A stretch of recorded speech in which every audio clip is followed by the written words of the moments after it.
बिस्मिल्लाहिर्रहमानिर्रहीम। उर्दू सीखिए, 5वां वीडियो है ये। आगे बढ़ने से पहले उर्दू अक्षरों का क्रम मैंने यहाँ लिखा है जो अल्फ़ाबेटिकल ऑर्डर कहलाता है। अलिफ, बे, पे, ते, टे, से। इसे आप देखिए और आपने कितने लेटर्स को आप पहचानना सीख गए हैं, इससे आपको अंदाज़ा लग जाएगा।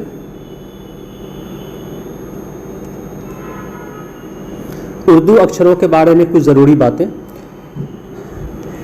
उर्दू में जो हरूफ किसी लफ्ज़ के आखिर में आते हैं, एक चीज़ मैं बता दूं कि उर्दू के ज़्यादातर हरूफ जब शुरू में या बीच में आते हैं तो वो शॉर्ट फॉर्म में आ जाते हैं, उस शक्ल छोटी हो जाती है, ऑलमोस्ट आधी या किसी की आधी से भी कम।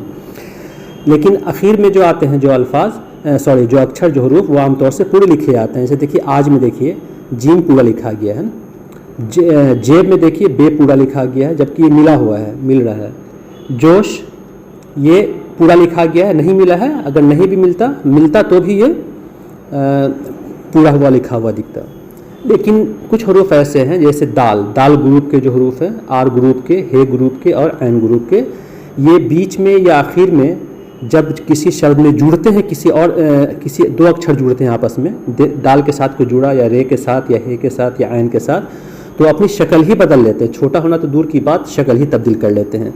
जैसे कुछ लफ्ज़ हैं दाल, सद, बराबर, के, सामे। इसे अगले स्लाइड में आपको मैं समझाता हूँ ठीक से। देखिए यहाँ पे सीन के साथ नू अगर मिलाते हैं हम तो इसमें नू में तब्दीली नहीं होगी। देखिए ये मैंने सुन लिखा है, एक्चुअली ये अभी स्टाइलिश पेन मेरा मिल नहीं रहा है इसलिए फिंगर से मैं लिख रहा हूँ इसे, तो इसलिए थोड़ा भद्दा दिख रहा है। इसी तरह से अगर हम लब लिखेंगे, ये लाम और बे को मिलाएंगे तो लब ना, बे में के हरूफ में तब्दीली नहीं हुई। या फिर सीन में वाव मिलाएंगे अगर, तो सीन वाव पे सो, वाव में कोई तब्दीली नहीं हुई। लेकिन उसके बरक्स अगर हम बे में दाल मिलाएंगे तो देखिए बद कैसे लिखा जाएगा, सॉरी ये एक्चुअली रे की जैसा दिखता है ये, बद दाल, तो दाल की शक्ल बदल गई। इसी तरह से सर जब लिखेंगे, सीन और रे को जब मिलाएंगे तो देखिए थोड़ा सा लंबा खींचते हैं, ऐसे आ रहा, इतना लंबा नहीं, क्योंकि मैं फिंगर से लिख रहा हूँ इसलिए इतना लंबा हो गया, तो ये आर की शक्ल ही बदल गई मिलने के बाद। इसी तरह से कह में जब काफ में हे मिलाएंगे तो देखिए ये हे हो गया। इसी तरह से एक माँ होता है, माँ माने साथ होता है ना, तो माँ लिखेंगे, मैं इसे ऊपर लिख रहा हूँ थोड़ा, तो इसकी शक्ल ये कैसे बदलती है, ये ऐसे ऐन हो जाता है। तो ये एक बेसिक चीज़ है जो हम आगे इसके बाद पढ़ते जाएंगे, ये जस्ट एक इन्फॉर्मेशन के लिए मैंने आप लोगों को बीच में बताया ये बात। अब ज़बर मैंने पिछले वीडियो में शॉर्ट वॉवेल सीखा था, अब दूसरा शॉर्ट वॉवेल ज़ेर के बारे में सीख रहे हैं। ज़ेर का जो निशान होता है ये भी ज़बर की तरह ही एक स्लैश निशान होता है, तिरछी रेखा होती है, छोटी सी एकदम निशान होता है। फ़र्क सिर्फ इतना है कि ज़बर को ऊपर लिखते हैं और ज़ेर को जो है किसी भी अक्षर के नीचे लिखते हैं, और उसका जो मात्रा होता है, उच्चारण जो होता है हिंदी के छोटी ई की मात्रा की तरह होती है, ये वाली ई या ये वाली ई।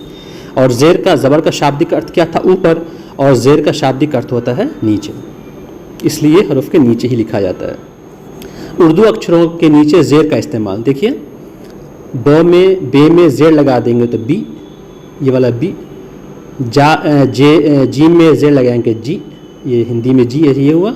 दाल में ज़ेर लगाएंगे दी, रे में ज़ेर लगाएंगे री, सीन में ज़ेर लगाएंगे सी, साद में ज़ेर लगाएंगे तो सी। तो अब आप समझ सकते हैं कि ज़ेर को शॉर्ट वॉवेल क्यों कहते हैं, क्योंकि इसकी आवाज़ छोटी ई की निकल रही है। हिंदी में भी ये एक्चुअली शॉर्ट वॉवेल ही होता है, ये वाली जो होता है। जब हम किसी को मिलाएंगे, जैसे मान लें कि बे में हम नून मिलाएंगे ज़ेर के साथ, तो बिन होगा, बीन नहीं होगा, बिन होगा। तो इसलिए ज़बर और ज़ेर जो है वो शॉर्ट वॉवेल कहलाता है।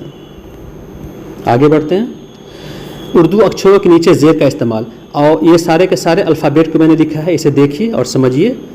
ई, बी, इसको पढ़ेंगे अलिफ ज़ेर ई, बे ज़ेर बी, पे ज़ेर पी, ते ज़ेर ती, यहाँ पर ज़ेर निशान नहीं लिखा मैंने, टे ज़ेर टी, से ज़ेर सी, ऐसे आप पढ़ सकते हैं याद रखने के लिए।